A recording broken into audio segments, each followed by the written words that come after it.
Et on va aller prendre le pouls tout de suite en direct de Kiev où nous attend Emmanuel Chasse. Bonjour Emmanuel, un mot de comment est perçu cet ultimatum en Ukraine aujourd'hui ?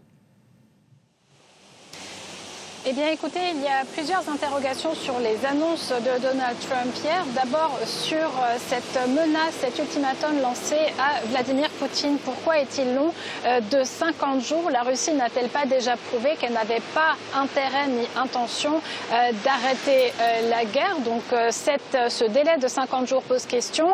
En revanche, il y a un soulagement quant à la menace qui est présentée par Donald Trump à Vladimir Poutine sur ses droits de douane. Notamment, pourquoi? Eh bien parce que les Ukrainiens, depuis le début de l'invasion à grande échelle, ils expliquent que c'est justement en affaiblissant l'économie russe que l'effort de guerre russe va lui aussi être affaibli et donc les capacités de la Russie à frapper l'Ukraine avec elle. Donc ça, c'est le premier point. Il y a un soulagement aussi ici par rapport aux autres annonces, notamment les annonces d'envoi d'équipements militaires américains. On a beaucoup parlé depuis hier des systèmes de défense antiaérienne Patriot qui sont ô combien nécessaire ici pour contrer les frappes russes, des frappes russes qui continuent malgré ces tentatives de dialogue entre Moscou et Washington, puisque la nuit dernière, on vient d'avoir les chiffres, c'est à nouveau près de 278 drones qui ont été lancés contre la Russie. Il y en a environ 200 qui ont été contrés, qui ont été interceptés par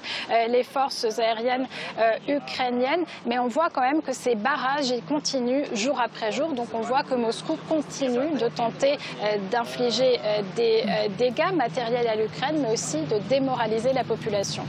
Voilà, les Russes qui communiquent. Là, c'est Sergueï Lavrov, chef de la diplomatie russe, qui est en train de s'exprimer et qui dit vouloir prendre le temps d'analyser et de comprendre les mots sérieux du président américain. Il dit vouloir comprendre ce qui le motive justement à vouloir donner cette deadline de 50 jours. En tout cas, Emmanuel... on sait que les Russes, sous pression, en général, ça donne rien de bon. À chaque fois qu'on leur met la pression, la réponse, ce sont des dizaines de drones envoyés sur l'Ukraine. On en est où du terrain aujourd'hui ?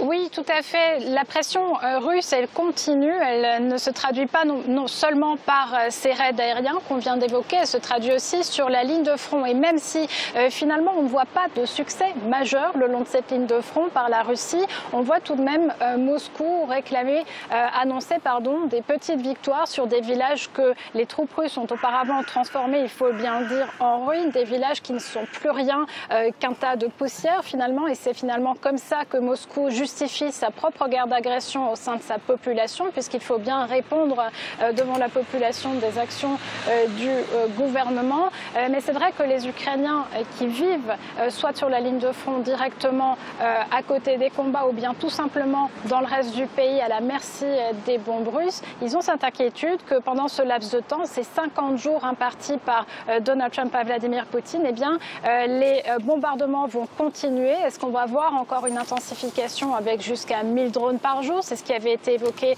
il y a quelques semaines. C'est l'inquiétude ici en Ukraine.